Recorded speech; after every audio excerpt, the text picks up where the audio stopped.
আসসালামু আলাইকুম, কেমন আছেন সবাই? আশা করি আল্লাহর অশেষ রহমতে সবাই ভালো আছেন। আলহামদুলিল্লাহ, আমিও ভালো আছি। শানুস পাকের ঘরে সবাইকে আরও একবার ওয়েলকাম জানাচ্ছি নতুন আরও একটি রেসিপি দেখার জন্য। আজকে আমি তৈরি করে দেখাবো মাত্র একটি ডিম, আলু আর আটা দিয়ে তৈরি অসাধারণ মজার একটি মুচমুচে নাস্তার রেসিপি। এই নাস্তাটা একেবারেই সহজ বানিয়ে নেওয়া এবং এটা খেতে কিন্তু অসাধারণ লাগে। এটা একবার বানিয়ে বাড়িতে যদি খান তাহলে বাইরে থেকে কিনে সমুচা বা সিঙ্গারা খাওয়ার কথা ভুলেই যাবেন। কাউকে এটা একবার বানিয়ে খাওয়ালে বারবার কিন্তু খেতে চাইবে। এটা এতটাই মজাদার হয়, অনেক বেশি মুচমুচে হয় এবং ঘরে থাকা অল্প কিছু উপকরণে ঝটপট করে কিন্তু এটা বানিয়ে নেওয়া যায়। তো চলুন আজকে এটা কীভাবে বানিয়েছি সেটাই দেখে নেওয়া যাক। আর আপনি আমার ভিডিওতে একটা লাইক করে চ্যানেলটি সাবস্ক্রাইব করে পাশেই থাকবেন আশা করছি। বিসমিল্লাহির রহমানির রহিম। প্রথমে একটা মিক্সিং বোলে নিয়ে নিচ্ছি 1.5 কাপ পরিমাণে আটা। এখানে আটার পরিবর্তে চাইলে ময়দা দিয়েও কিন্তু নাস্তাটা তৈরি করে নিতে পারবেন। এরপর 1 চা চামচের 3 ভাগের 1 ভাগ দিয়েছি এখানে লবণ, আর 1 চা চামচ দিয়েছি চিনি, আর দিয়ে দিচ্ছি সয়াবিন তেল 1.5 টেবিল চামচ পরিমাণে। আচ্ছা, চিনিটা যে দিলাম না, এটা দেওয়ার কারণে কিন্তু মিষ্টি হয়ে যাবে না, তবে টেস্ট খুবই ভালো আসবে। এরপর হাত দিয়ে সব কিছু খুব ভালো করে মাখিয়ে নিতে হবে বা মিশিয়ে নিতে হবে। যখন দেখবেন যে মুঠ করলে মুঠ হয়ে যাচ্ছে, আবার ছেড়ে দিলে ঝরঝর করে পড়েও যাচ্ছে, তখন বুঝতে হবে মাখানোটা ঠিকঠাক হয়েছে।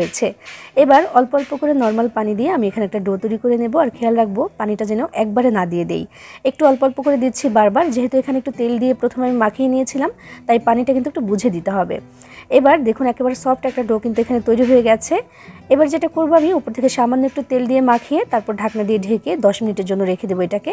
আর এই 10 মিনিটে আমি যে পুরটা ব্যবহার করবো ওটা এখন রেডি করে নেব। তো এটা থাকুক রেস্টে। বিসমিল্লাহির রহমানির রহিম। চুলায় একটা প্যান বসিয়ে তার মধ্যে আমি দিয়ে দিলাম 1 টেবিল চামচ পরিমাণে সয়াবিন তেল। তেলটা একটু গরম হয়ে গেলে দিয়ে দিচ্ছি 1/3 কাপ পরিমাণে পেঁয়াজ কুচি। এবার এই পেঁয়াজটাকে একটু নরম করে ভেজে নিতে হবে। একটু নরমও হয়ে যাবে আর হালকা বাদামি কালারও চলে আসবে, এমন অবস্থা পর্যন্ত এটাকে ভেজে নিতে হবে। খুব বেশি লাল টকটকে করে ভাজার দরকার নেই। এরকম করে যখন ভাজা হয়ে যাবে তখন আমি পেঁয়াজটাকে এক পাশ করে দিচ্ছি, কারণ একটা ডিম দিয়ে এখন ভেজে নিতে হবে এখানে। তো আমি পেঁয়াজটাকে একটু এক পাশে নিয়ে গেলাম। নিয়ে এবার এখানে আমি দিয়ে দিচ্ছি একটা ডিম। ডিমটাকে কিন্তু আগে থেকে আমি একটু ফাটিয়ে রেখেছিলাম। তো ডিমটা এখানে দিয়ে দিচ্ছি। দিয়ে এটাকে একেবারে ভেঙে চুরে ফেলতে হবে, মানে একদম ভেজে নিতে হবে, স্ক্রাম্বল করে নিতে হবে।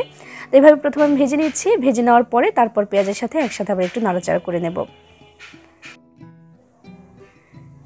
ডিমটাকে একটু ভালো করে ভাজা ভাজা করে নিলে সুন্দর একটা ঘ্রাণ হবে, খেতেও কিন্তু ভালো লাগবে। তো ডিমটা দেখুন আমি পেঁয়াজের সাথে একসাথে মিশিয়ে নিচ্ছি। সুন্দর করে কিন্তু ভাজা ভাজা হয়ে গেছে, ততক্ষণে পেঁয়াজটাও কিন্তু আরও ভাজা হয়েছে ভালো করে। এবার আমি এখানে সামান্য একটু পানি দিলাম, যেহেতু একটু মশলা দেবো এখানে। তো এবার দিয়ে দিচ্ছি এখানে এই যে লবণ দিয়ে দিলাম প্রথমে আমি 1 চা চামচের 3 ভাগের 1 ভাগ পরিমাণে। এরপর সামান্য একটু দিয়েছি হলুদের গুঁড়া, আধা চা চামচ লাল মরিচের গুঁড়া, আর আধা চা চামচ করে দিয়েছি এখানে আমি জিরা আর ধনিয়া গুঁড়া, আর সামান্য একটুখানি দিয়ে দিলাম এখানে আমি শাহি গরম মশলার গুঁড়া। একটু গরম মশলা দিলে না এটা খুব ভালো লাগে খেতে। এরপর দিয়ে দিলাম 2 থেকে 3টি কাঁচামরিচ কুচি। দিয়ে এবার আরও একটু পানি দিয়ে দিচ্ছি, কারণ দিতে দিতে মানে মশলাগুলো দিতে দিতে পানিটা কিন্তু শুকিয়ে গেছে আমি যে পানিটুকু দিয়েছিলাম। তা আরও একটু পানি দিলাম 1 টেবিল চামচের মতো। দিয়ে তারপর ভালো করে একটু নেড়ে চেড়ে এটাকে একটু কষিয়ে নিতে হবে, যেন কাঁচা মশলার গন্ধটা থেকে না যায়। এই যে পানিটুকু এটা শুকিয়ে গিয়ে একটু ভাজা ভাজা হয়ে গেলে কিন্তু চলবে। দেখুন পানিটা কিন্তু শুকিয়েও গেছে। এবার আমি এখানে দিয়ে দিচ্ছি আলু। আমি এখানে ছোট সাইজের 2টা আলু আগে থেকে সেদ্ধ করে ম্যাশ করে রেখেছিলাম, তো সেটা এখানে দিয়ে দিলাম। আর আলুটা দিয়ে মশলাটার সাথে ভালো করে মিশিয়ে নিচ্ছি। আলুটা যদি বড় নেন তাহলে একটা ডিমের সাথে কিন্তু একটা বড় সাইজের আলুই যথেষ্ট। যেহেতু আলুগুলো একটু ছোট ছিল তাই আমি 2টা নিয়েছি। আগে থেকে একটু সেদ্ধ করে ম্যাশ করে রেখেছি, এতে করে আমার কাজটা কিন্তু একটু তাড়াতাড়ি হয়ে যাচ্ছে। তো দেখুন মশলাটার সাথে ভালো করে মিশিয়ে 2 মিনিটের মতো একটু নাড়াচাড়া করে ভেজে নিলেই কিন্তু একদম ভাজা ভাজা হয়ে যাবে আর সুন্দর একটা ঘ্রাণও ছাড়বে। তো দেখুন ভাজা হয়ে গেছে। এবার আমি এখানে দিয়ে দিচ্ছি একটু ধনেপাতা কুচি, দিয়ে একটু মিশিয়ে নামিয়ে নেব। ধনেপাতাটা দেওয়ার পরে কিন্তু আর খুব বেশি নাড়াচাড়ার দরকার নেই, শুধু একটু মিশিয়ে দিচ্ছি। মিশিয়ে নামিয়ে এই পুরটাকে একটু ঠান্ডা করে নিতে হবে। ঠান্ডা না করলে কিন্তু হাত দিয়ে ধরতে পারবো না। আমি দেখাচ্ছি যে একটু পরে আমি দেখাবো, এটা হাত দিয়ে ধরতে হবে। তো এই জন্য এটাকে একটু ঠান্ডা হতে দিব আমি। আর এইদিকে যে আটা মাখিয়ে রেখেছিলাম সেটা কিন্তু হয়ে গেছে প্রায় 10 মিনিটের মতো। এটা আরও একটু সফট হয়ে গেছে, যেহেতু আমি রেস্টে রেখে দিয়েছিলাম। এবার হাত দিয়ে আরও একটু মাখিয়ে নিতে হবে বা ময়াম করে নিতে হবে, এতে করে কিন্তু নাস্তার যে উপরের অংশটা বা শীটটা সেটা কিন্তু অনেক সুন্দর হয়।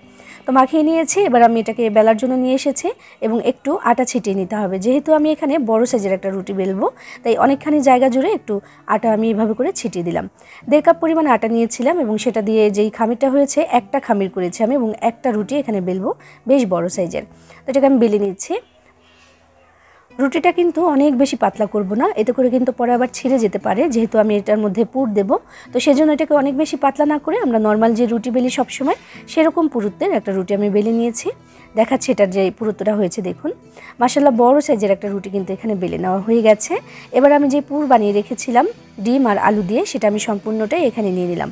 নিয়ে এবার হাত দিয়ে ঠিক এইভাবে করে মেলে দিচ্ছি। আর এই জন্যই কিন্তু পুরটা ঠান্ডা হতে হবে, গরম থাকলে কিন্তু হাত দিয়ে ধরা যাবে না। এই জন্য একটু ঠান্ডা করে নিয়েছিলাম, নামিয়ে নিয়ে আমি এবার হাত দিয়ে পুরো রুটিটার মধ্যে ঠিক এইভাবে করে এটাকে মেলে দিচ্ছি, আমি একদম ছড়িয়ে দিচ্ছি। দেখুন হয়ে গেলে এবার এটাকে এভাবে করে ভাঁজ দিয়ে দিতে হবে, আর ভাঁজটা হবে একটু চ্যাপটা। এমনিতে কিন্তু নর্মালি দেখা যায় মাঝে মাঝে যে এভাবে এই ধরনের নাস্তাগুলো বানালে এরকম একটু যে ভাঁজগুলো হয় সেটা একটু রোলের মতো হয়। তো রোলের মতো না করে আমি পাটিসাপটা পিঠার মতো একটু চ্যাপটা চ্যাপটা করে এভাবে করে দিয়ে দিচ্ছি। দেখুন পুরো রুটিটা যখন আমি এভাবে ভাঁজ দিয়ে দিলাম, তখন এই যে একটা পাশে কিন্তু একটু বাড়তি অংশ রয়েছে, ওইখানে আমি একটু পানি লাগিয়ে তারপর আটকে দিচ্ছি। এতে করে কিন্তু আর কোনো অবস্থাতেই আর খুলে আসবে না ইনশাআল্লাহ। তো দেখুন এই যে এটা কিন্তু হয়ে গেছে, আর মাশাআল্লাহ বেশ মোটা আর বড় সাইজের হয়েছে। এবার আমি এটাকে কিভাবে কেটে নিয়েছি সেটা একটু দেখাবো, এবং দেখানোর সুবিধার্থে আমি এটাকে দুই ভাগে ভাগ করে নিয়েছি। এবার দেখিয়ে দিচ্ছি, আমি একটু তিন কোনা শেপ করে এভাবে করে কেটে নিব এটাকে। এই পর্যায়ে এসে আপনি আপনার পছন্দ মতো যে কোনো শেপেই কিন্তু এটাকে কেটে নিতে পারেন। তবে আমি আজকে কাটবো এটাকে তিন কোনা করে, কারণ এই যে ভেতরে যে ভাঁজগুলো পড়েছে মাশাআল্লাহ অনেকগুলো ভাঁজ পড়েছে। তো এই ভাঁজগুলো কিন্তু সুন্দর করে মুচমুচে হয়ে ভাজা হয়ে যাবে, এমন যদি একটু পাতলা থাকে। তো এই জন্যই কিন্তু আমি এই ডিজাইন এটাকে কেটেছি। মাশাআল্লাহ দেখতেও কিন্তু খুব সুন্দর লাগছে, দেখুন একদমই অন্যরকম, একেবারে আলাদা রকম লাগছে দেখতে। তো একইভাবে আমি সম্পূর্ণ নাস্তাটাকে এখন কেটে নেব। এক পাশ কেটেছি, আরও একটা পাশ আমি এখন কেটে নেব। মাশাআল্লাহ দেখেন পুরো নাস্তাটা আমি কেটে নিয়েছি, এবং দেখতে কতটা সুন্দর লাগছে, একেবারে আলাদা রকম লাগছে। আর দেখে কিন্তু বোঝা যাচ্ছে যে ভেতরে অনেকগুলো ভাঁজ পড়েছে, আর প্রত্যেকটা ভাঁজের মধ্যেই কিন্তু মজাদার এই পুরটা ভরা আছে। এদিকে আমি একটা বাটিতে নিয়ে নিয়েছি আধা কাপ পরিমাণে আটা আর 2 চা চামচ পরিমাণে কর্নফ্লাওয়ার। আধা চা চামচ দিয়েছি এখানে চিলি ফ্লেক্স, আর 1 চিমটি পরিমাণে লবণ। এবার এখানে পানি দিয়ে একটা ব্যাটার তৈরি করে নিতে হবে। তো ব্যাটারটা হতে হবে একটু পাতলা। আমি এখানে আধা কাপ পরিমাণে নিয়েছিলাম আটা, আর এটার সাথে আমি পানি দিয়েছি 1 কাপ পরিমাণে। এই 1 কাপ পানি দিয়ে আধা কাপ পরিমাণে আটার যেই একটা ব্যাটার হবে সেরকম পাতলাটাই আমার প্রয়োজন। তো দেখুন সুন্দর একটা ব্যাটার হয়ে গেছে। খেয়াল রাখতে হবে যেন কোনো দানা পেকে না থাকে, সেদিকে একটু খেয়াল রাখতে হবে। তো বানিয়ে নেওয়ার পরে এখানে আমি অ্যাড করে দিচ্ছি কিছুটা পরিমাণে ধনেপাতা কুচি। এই ধনেপাতাটা আর এই চিলি ফ্লেক্সটা এই দুইটা দেওয়ার কারণ হচ্ছে খুব সুন্দর লাগবে উপরের যে আবরণটা, কারণ আমি নাস্তাগুলো এর মধ্যে ডিপ করে করে কিন্তু ভাজবো, তো তখন কিন্তু দেখতে অনেক সুন্দর লাগবে। চুলায় তেল গরম হতে দিয়েছি, আর এদিকে নাস্তাগুলো এই যে ব্যাটারটার মধ্যে আমি চুবিয়ে এক এক করে ভাজার জন্য দিয়ে দেবো এখন। বিসমিল্লাহির রহমানির রহিম। তেলটাকে আমি মিডিয়াম হিটে একটু গরম করে নিয়েছি। পুরোপুরি গরম হয়ে যাওয়ার আগে কিন্তু নাস্তাগুলো আমি দিতে শুরু করে দিয়েছি, আর চেষ্টা করছি যে ধনেপাতাগুলো দিয়েছি না সেগুলো যেন নাস্তার উপরের দিকে এইভাবে একটু দেখা যায়, সেজন্য একটু করে আমি দিয়ে দিয়েছিলাম। দেখুন এতে করে দেখতে অনেক বেশি সুন্দর আর আকর্ষণীয় লাগে। আর তেলের যে ব্যাপারটা সেটা হচ্ছে এমন অবস্থা থাকতে হবে যেন নাস্তার বেশিরভাগ অর্ধেকটাই যেন বেশিরভাগটাই যেন নিচের দিকে থাকে তেলের, আর উপর দিকে অল্প অংশটা যেন থাকে, এমন হলে কিন্তু চলবে। চাইলে এর থেকে বেশি তেলেও ভাজতে পারেন, তবে এর থেকে কম যেন না হয়, তাহলে কিন্তু আবার নাস্তাগুলো খুব সুন্দর করে ভাজা হবে না। চুলার আঁচটাকে মিডিয়ামে রেখে আমি ধীরে ধীরে ভাজবো। প্রায় 6 থেকে 7 মিনিটের মতো সময় লাগতে পারে, কারণ অনেকগুলো ভাজ আছে এই নাস্তার মধ্যে, তাই ভাজার জন্য একটু সময় লাগবে, আর একটু ধৈর্য নিয়ে ভাজতে হবে চুলার আঁচটাকে কমিয়ে দিয়ে। বেশি বাড়িয়ে দিলে কিন্তু কালারটা উপর থেকে ঠিকই আসবে, তবে ভেতরের ভাজগুলো সুন্দর করে ভাজা হবে না। এই জন্যই কিন্তু একটু কমিয়ে দিয়ে আমি ভেজে নিচ্ছি। দেখুন বেশ কয়েকবার করে কিন্তু উল্টে পাল্টে তারপর নাস্তাগুলোকে আমি ভাজবো, একবার দুইবার না, অনেকবার উল্টে পাল্টে দিতে হবে, এতে করে খুব সুন্দর করে কিন্তু ভাজা হবে মাশাআল্লাহ। এখনই দেখতে দেখুন যে কতটা সুন্দর লাগছে, একেবারে ইউনিক লাগছে এই নাস্তাটা। দেখতে যেমন সুন্দর, খেতে কিন্তু তার থেকে অনেক অনেক বেশি মজাদার আর মুচমুচে। বেশ কয়েকবার করে উল্টে পাল্টে আমি এগুলোকে ভেজে নিয়েছি, কালারটাও সুন্দর হয়ে গেছে, আর বোঝাই যাচ্ছে যেটা অনেক বেশি মুচমুচে হয়ে গেছে। এবার তেল থেকে ছেঁকে আমি নাস্তাগুলোকে তুলে নিচ্ছি। এরই সাথে তৈরি করে নেওয়া হয়ে গেল মাত্র একটি ডিম, আলু আর আটা দিয়ে তৈরি অসাধারণ মজার একেবারে মুচমুচে একটা নাস্তা। এই নাস্তাটা আমি গ্যারান্টি দিয়ে বলতে পারি, একবার যদি এভাবে বানিয়ে খান তাহলে কিন্তু বারবার খেতে চাইবেন, এবং বাড়িতে ছোট থেকে বড় সবাই খেতে পছন্দ করবে। কাউকে একবার বানিয়ে খেলে বারবার খেতে চাইবে, এটা এতটাই মজাদার। বাইরে থেকে কেনা ওই সমুচা বা সিঙ্গারা এগুলো কিন্তু আর খেতেই চাইবে না বাড়িতে কেউ, বিশেষ করে ছোটরা কিন্তু মাঝে মাঝেই বায়না করে এগুলো খাওয়ার জন্য। তো ঘরেই কিন্তু তৈরি করে দিতে পারেন, বানিয়ে খেয়ে দেখবেন ভালো লাগবে ইনশাআল্লাহ। সবাই ভালো থাকবেন, সবার জন্য সবাই দোয়া করবেন। আল্লাহ হাফেজ। আসসালামু আলাইকুম, কেমন আছেন সবাই? আশা করি আল্লাহর অশেষ রহমতে সবাই ভালো আছেন। আলহামদুলিল্লাহ, আমিও ভালো আছি। শানুস পাকের ঘরে সবাইকে আরও একবার ওয়েলকাম জানাচ্ছি নতুন আরও একটি রেসিপি দেখার জন্য। বরাবরের মতো আবারও চলে এসেছি ভীষণ মজার এবং মুচমুচে একটি নাস্তার রেসিপি নিয়ে। আজকে মাত্র একটি ডিম আর আটা দিয়ে তৈরি করে দেখাবো অসাধারণ মজার একটা নাস্তা, যেটা অসংখ্য লেয়ারযুক্ত। আর এটা যদি বাড়িতে একবার বানিয়ে খান তাহলে বাইরে থেকে কিন্তু পেটিস কিনে খাওয়ার কথা ভুলে যাবেন, কারণ পেটিসের মতোই কিন্তু অনেকগুলো লেয়ার থাকে এটার মধ্যে, আর একদম মুচমুচে থাকে। তো চলুন আজকে এই রেসিপিটা কীভাবে আমি তৈরি করেছি দেখে নেওয়া যাক। আর আপনি আমার ভিডিওতে একটা লাইক করে চ্যানেলটি সাবস্ক্রাইব করে পাশেই থাকবেন আশা করছি। বিসমিল্লাহির রহমানির রহিম। প্রথমে আমি একটা মিক্সিং বোলে 2 কাপ আটা নিয়ে নিচ্ছি। আটার পরিবর্তে চাইলে ময়দা দিয়েও করতে পারবেন এটা। 1 চা চামচ দিয়ে দিচ্ছি এখানে চিনি আর স্বাদ মতো কিছুটা লবণ।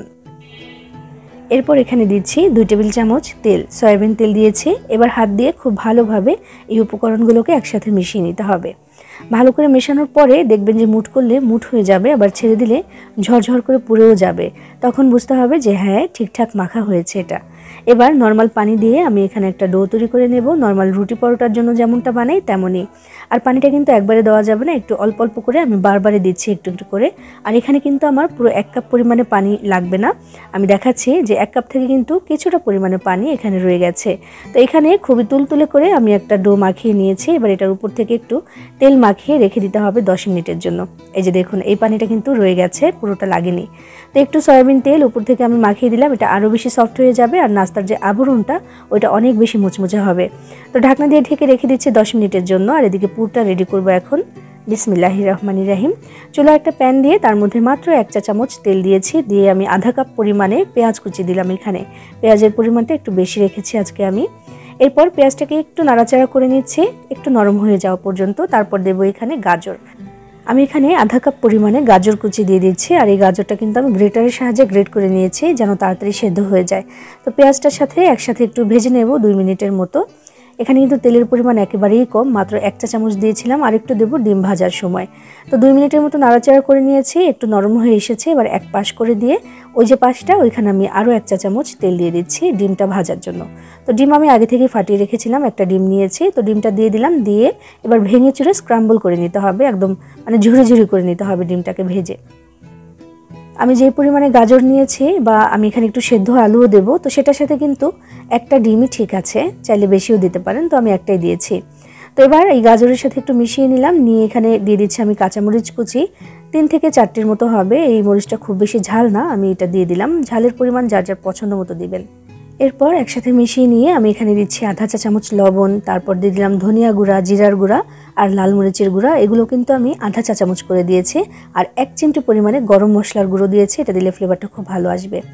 এবার আমি এখানে সামান্য একটু পানি দিলাম যেন কাঁচা মশলার গন্ধটা চলে যায়। তো একটু নাড়াচাড়া করে নিচ্ছি, আর করতে গিয়ে মনে হলো যে আর একটু পানি দরকার। প্রথমে 2 টেবিল চামচের মতো দিয়েছিলাম, আমি এখানে দিলাম আরও 2 টেবিল চামচের মতো পানি। খুব বেশি পানির প্রয়োজন নেই, এগুলো কিন্তু এমনিতেই সেদ্ধ হয়ে যাবে, মানে ওই গাজরটা আর কি। তো একটু মিশিয়ে দিলাম, দেওয়ার পর এখানে দিয়ে দিতে হবে আলু। আমি একটা আলু আগে থেকে সেদ্ধ করে এটাকে ম্যাশ করে রেখেছিলাম, তো সেটা এখানে দিয়ে দিচ্ছি, দিয়ে একসাথে মিশিয়ে নেব। আসলে আমার চ্যানেলে কিন্তু বেশিরভাগই নাস্তার রেসিপি, আর আমি পুরভরা যে নাস্তাগুলো বানাই সেটার জন্য পুর বানাই এক এক দিন এক এক রকম করে। তো আমি নানানভাবে ট্রাই করতে থাকি যে কোনটা বেশি ভালো লাগবে করে দেখি, এবং যেগুলো আমি করে দেখাই এগুলো কিন্তু মাশাআল্লাহ খুবই টেস্টি হয়। তো এক এক দিন আমি এক এক রকম করে দেখাই। তো আজকে এই গাজর কুচির সাথে আমি এই যে আলুটা দিলাম, এটা সেদ্ধ আলু দিয়েছি। তো দিয়ে কিন্তু ভালোই হয়েছে। আমি একটু নাড়াচাড়া করে মিশিয়ে নিয়েছি, নেওয়ার পরে এখানে আমি একটু ধনেপাতা কুচি দিলাম, দিয়ে কিন্তু আমাদের এই পুরটা রেডি হয়ে গেছে। আমি এবার এটাকে নামিয়ে ঠান্ডা করে নেব। একটু ভাজা ভাজা করলে কিন্তু সুন্দর হয় খেতে। তো নামিয়ে রাখছি। আর এদিকে যে আটাটা মাখিয়ে রেখেছিলাম আমি, সেটা কিন্তু প্রায় 10 মিনিটের মতো হয়ে গেছে, এটা অনেকটাই সফট হয়ে গেছে। এবার আরও একবার একটু ময়াম করে নিতে হবে বা মাখিয়ে নিতে হবে, এতে করে কিন্তু নাস্তাটা খুব ভালো হয়। তো দেখুন একটু মাখিয়ে নিলাম, একদম তুলে একটা ডো আমার এখানে কিন্তু রেডি হয়ে গেছে। এবার আমি এটাকে 4 ভাগে ভাগ করে নিচ্ছি। চাইলে কিন্তু ভাগগুলো আরও বেশি করে নিতে পারেন, মানে রুটি বেলতে হবে তো চাইলে কিন্তু 5 থেকে 6টিও করে নিতে পারেন একটু ছোট করে। তো আমি একটু বড় বড় করে রেখেছি, 4 ভাগে ভাগ করে নিলাম। এমন করে একটু প্যারার শেপ করে নিচ্ছি, এবং এগুলোকে একটু ঢাকনা দিয়ে ঢেকে আমি একটা পাশে রাখছি, নইলে কিন্তু আবার এগুলো একদম ড্রাই হয়ে যাবে। এই জন্য একটু ঢাকনা দিয়ে ঢেকে একটা পাশে রেখে আমি একটা স্যালারি তৈরি করে নেব। এখানে একটা ছোট বাটিতে আমি 2 টেবিল চামচ কর্নফ্লাওয়ার নিয়েছি, তার সাথে 2 টেবিল চামচ সয়াবিন তেল দিয়ে একটা সুন্দর ঘোল রেডি করে নেব এখানে। আর যে নাস্তাটা আমরা তৈরি করবো আজকে, ওটার মধ্যে অসংখ্য লেয়ার থাকবে। প্রত্যেকটা লেয়ারের মধ্যেই কিন্তু এই যেই স্যালারিটা তৈরি করছি এটা থাকবে। এটা দিলে কিন্তু সুন্দরভাবে ওই ভাঁজগুলো বোঝাও যায় আর অনেক বেশি ক্রিস্পিও হবে। যদি বাড়িতে কর্নফ্লাওয়ার না থাকে তাহলে ময়দা দিয়েও এটি করতে পারেন। তো আমি এখানে আমাদের একটা লেচি এখানে নিয়ে নিলাম, নিয়ে বেশ খানিকটা জায়গা জুড়ে একটু আটা ছিটিয়ে দিয়েছি। দিয়ে তারপরে একটা রুটি বেলে নিচ্ছি। রুটিটা সাইজে একটু বড় হবে, নর্মাল থেকে একটু বড় হবে। তারপরে দেখবেন যে খুব বেশি পাতলা কিন্তু হবে না, কারণ আমাদের লেচিগুলো একটু বড় ছিল। তো আপাতত এমন করে বেলে নিচ্ছি, পরবর্তীতে আরও পাতলা করে বেলে নিতে হবে। তো দেখুন একটা রুটি বেলে নিলাম, তার উপরে আমি এখন ওই যে স্যালারি তৈরি করলাম সেটা দিয়ে দিচ্ছি। চামচটা দিয়ে দিচ্ছি, চাইলে কিন্তু ব্রাশ দিয়েও এটা করে নিতে পারেন। তো আমি তাড়াতাড়ি করে এই চামচটা দিয়ে এখন করে নিচ্ছি আপাতত। তো দেখুন যে দিয়ে দিলাম, দিয়ে চামচটা দিয়ে একটু সুন্দর করে মেলে দিয়েছি। উপর থেকে আরও একটা রুটি দিয়ে দিলাম। আমি কিন্তু প্রথমে 4টে রুটি বেলে নিয়েছিলাম, কাজটি সহজ হবে এই জন্য। তো আরও একটা রুটি দিয়ে উপরে আবারও আমি একই প্রসেস করব, মানে ওই যে ঘোলটা সেটা আমি আবারও দিয়ে দিলাম, দিয়ে আবার এটাকে মেলে দিচ্ছি। দেখুন 4টি রুটি দেবো, 4বারই এমন করতে হবে আমার। আমি দেখুন করে দেখাচ্ছি। আরও একটা রুটি দিয়ে দিলাম উপরে, 3টা হলো। এখন আবার ওই স্যালারিটা আমি দিয়ে দিচ্ছি উপর থেকে, খুব বেশি করে দিচ্ছি না, আমি যতটুকু প্রয়োজন হয় আর কি সেই হিসেবে দিয়ে দিলাম। দিয়ে যেই লাস্টের রুটিটা সেটাও আমি উপর থেকে এভাবে করে দিয়ে দিলাম। দেখুন সুন্দর করে আমি একদম সমান করে নিচ্ছি। এবার এই 4টি রুটি এক জায়গায় হয়ে গেল। এবার বড় করে একটা রুটি বেলে নিতে হবে এবং সেটা হবে একদম পাতলা, আমি দেখাবো। তার আগে এখানে একটু আটা ছিটিয়ে দিচ্ছি আমি, যেন নিচে লেগে না যায়, কারণ রুটিটা কিন্তু অনেক বড় করে বেলতে হবে। আর এই কাজটি খুব সহজেই হয়ে যাবে, কারণ আমরা যে আটাটা মাখিয়েছি ওটা কিন্তু একদম সুন্দর করে মাখানো হয়েছিল, এই জন্য আমার কোনো কষ্টই হচ্ছে না বেলে নিতে। তো যতটা সম্ভব হয় আমি পাতলা করে এবং বড় করে একটা রুটি বেলে নেব। আর মাঝে মাঝে একটু আটা এভাবে করে মানে মাখিয়ে দিচ্ছে বা ছিটিয়ে দিচ্ছে, যেন নিচে লেগে না যায় বা কোনো দিকে যেন মানে নষ্ট না হয়ে যায়, আর সহজে যেন কাজটি হয়ে যায়। তো দেখুন মাশাআল্লাহ অনেক বড় করে একটা রুটি কিন্তু আমি এখানে বেলে নিয়েছি। আর এখন দেখে বোঝাই যাচ্ছে না যেখানে 4টি রুটি আছে, একদম একরকম হয়ে গেছে। আর কেমন হয়েছে দেখাচ্ছি, দেখুন অনেকটা পাতলা হয়ে গেছে, দেখেছেন? এখানে কিন্তু অনেকগুলো ভাঁজ হবে, আর পরবর্তীতে আরও অনেকগুলো লেয়ার পড়বে, এখানে অনেকগুলো ভাঁজ কিন্তু এমনিতেও হবে। তো দেখুন আমি যে বাদ বাকি যতটুকু স্যালারি ছিল না সেটা আমি এখানে দিয়ে দিলাম, দিয়ে একদম সুন্দর করে এখানে মাখিয়ে দিয়েছি, ছড়িয়ে দিয়েছি। এবার এক পাশ থেকে রুটিটা ধরে এভাবে করে এটাকে ফোল্ড করে আসতে হবে, অথবা মানে ভাঁজ দিয়ে আসতে হবে, ঠিক এমন করে একটু টাইট করে করতে হবে এই কাজটি, নইলে কিন্তু পরবর্তীতে একদম ভালো হবে না নাস্তাটা। এই জন্য যতটা সম্ভব হয়েছে আমি টাইট করে করার চেষ্টা করেছি। আর যে মানে লাস্টের যে অংশটা ওইখানে আমি একটু পানি দিয়ে দিলাম, দিয়ে এটাকে আটকে দেবো, এটার কোনো অবস্থাতে খুলে আসবে না ইনশাআল্লাহ। সামান্য একটু পানি দিয়ে এভাবে করে রোল করে নিলাম, আর দেখুন এটা একদম আটকে গেছে। আর অনেক বড় একটা রোল কিন্তু আমার এখানে রেডি হয়ে গেল। এটা দিয়ে কিন্তু অনেকগুলো নাস্তা হবে ইনশাআল্লাহ। তো অনেক বড়, তাই একটা ছুরি দিয়ে আমি মাঝখান থেকে প্রথমে কেটে নিলাম, যেহেতু ভিডিও করছি দেখাতে হবে ঠিকঠাক করে, তো সেই জন্যই কিন্তু আমি 2 ভাগ করে নিয়েছি। আর এই যে দেখুন একটু দেখিয়ে দিচ্ছি আমি যে কতগুলো লেয়ার পড়েছে এখানে, অনেক অনেক অনেক লেয়ার পড়েছে, যেগুলো আমি গুনে শেষ করতে পারবো না, দেখাও যাচ্ছে না এখন খালি চোখে এতগুলো। এগুলো ভাজার পরে বোঝা যাবে। তো এবার আমি এমন রোলের মতো ছোট ছোট করে কেটে নিচ্ছি। দেখুন এটাকে গোল করে নেওয়া যাবে, একটু ধরলে গোল হয়ে যায়। তো এই যে ছুরিটা দিয়ে চাপ না দিয়ে ঠিক এইভাবে করে একটু ধীরে সুস্থে কেটে নিতে হবে, যেন এই যে ভাঁজগুলো বা এই যে লেয়ারগুলো এগুলো যেন নষ্ট না হয়ে যায়। এই জন্য ঠিক এইভাবে করে আমি একটু ধৈর্য নিয়ে এগুলোকে কেটে নিচ্ছি। তো সবগুলো একইভাবে কেটে নিলাম, আর দেখুন মাশাআল্লাহ কত কত কত লেয়ার পড়েছে, দেখেছেন? অনেক অনেক অনেক লেয়ার পড়েছে। এবার আমি একটা নাস্তা বানিয়ে দেখাবো। প্রথমে আমি একটা নিলাম এখান থেকে, লেচি তো বলবো আমি এগুলোকে, কারণ লেচির মতোই হয়েছে। তো ছোট্ট একটা লেচি নিয়ে তারপর আমি যেভাবে করে আলতো করে এটাকে বেলে নিলাম, কোনো আটা ময়দা কিছু ছিটাতে হবে না, এমনি করেই হয়ে যাবে। তো দিয়ে মাঝখানে একটু পুর দিয়ে দিলাম, আর একটু পানি লাগিয়ে দিচ্ছি সাইডে, দিয়ে এটাকে পুলি পিঠার মতো একটু ভাঁজ দিয়ে দেবো, শুধু আর কিচ্ছু না। ওই পানিটা কিন্তু আঠার কাজ করবে, এটা লেগে যাবে আর কোনো অবস্থাতে খুলে আসবে না ইনশাআল্লাহ। খুবই সহজে কিন্তু একটা নাস্তা আমার রেডি হয়ে গেল। তো ভাজার পরে কিন্তু এই ভাঁজগুলো দেখা যাবে। একইভাবে সবগুলো নিয়ে আমি ভাজতে চলে এসেছি। বিসমিল্লাহির রহমানির রহিম। চুলা আমি আগে থেকে তেল গরম হতে দিয়েছিলাম, তেলটা পুরোপুরি গরম হওয়ার আগেই কিন্তু নাস্তাগুলো দিয়ে দিতে হবে এক এক করে। অনেক বেশি গরম করলে দেখা যাবে যে একেবারে উপর থেকে কালার চলে আসবে, তবে ভাজা হবে না ঠিক করে, যেহেতু অনেকগুলো ভাজ আছে এই নাস্তার মধ্যে। তাই চুলার আঁচটাকে একটু কমিয়ে রেখে তারপরে এগুলোকে একটু ধৈর্য নিয়ে 6 থেকে 7 মিনিটের মতো সময় লাগবে ভেজে নিতে হবে। বেশ কয়েকবার করে উল্টে পাল্টে দিব, আর চামচটা দিয়ে বারবার করে একটু করে আমি তেল কিন্তু উপর দিকে দিয়ে দিচ্ছিলাম, যেন মানে ভাজের মধ্যেও যেন ভালো করে ভাজা হয় আর ভাজগুলো যেন বোঝা যায়। দেখতে পাচ্ছেন 2-1টা এমন ফুলেছে যে একেবারে আমি উল্টে দিচ্ছি তবুও থাকছে না, নিজে থেকেই কিন্তু একদম উল্টে পড়ে যাচ্ছে। তো তো দেখুন এই যে ভাজা হয়েছে, মাশাআল্লাহ কত কত কত ভাজ দেখা যাচ্ছে। অসাধারণ হয় এটা, আর অনেক বেশি মুচমুচে হয়। উল্টে পাল্টে আমি এগুলোকে সুন্দর একটা কালার এসে যাওয়া পর্যন্ত ভেজে নিয়েছি। এবার তেল থেকে ছেঁকে তুলে নেওয়ার পালা।